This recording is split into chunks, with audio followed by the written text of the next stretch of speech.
This is our activity 8-4, which is creating a geographic map. Now we're going to start this out by having a blank report. And of course it wants us to connect to data, so let's scroll up here, find our extreme, and there it is, and we're going to bring in the customer table. And we're going to say OK. Now we can see in the customer table we do have, of course, along here region, and we have country.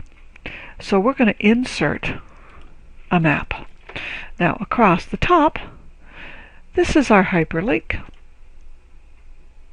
Or it looks like our hyperlink, it's actually insert a map.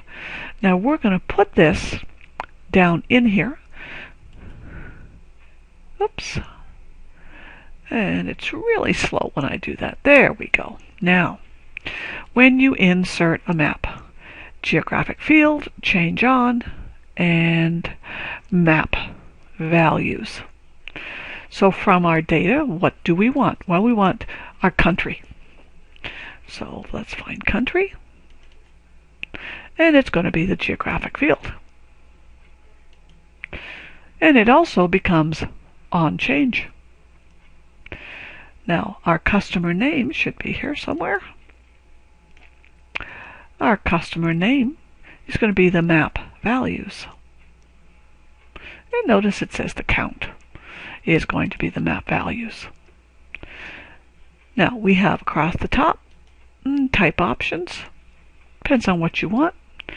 We're going to leave it as ranged. And in the options, we're going to say 7 as the intervals. Right. We have colors of highest and colors of lowest. We're going to say red for the most populous, and down below white for the least populous. And we have legends option. What are we going to call the map? And full legend.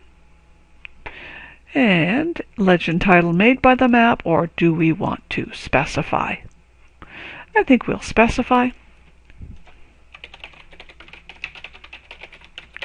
Customer locations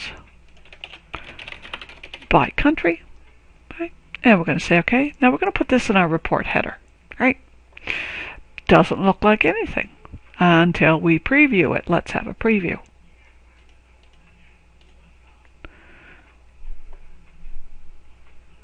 Now it has to build it has to evaluate where our countries are. And of course the darker red, the more intense, and it gets lighter, and the less customers. Customer locations, count of customer name. Easy. Really easy. Very effective. And that's the end of this activity.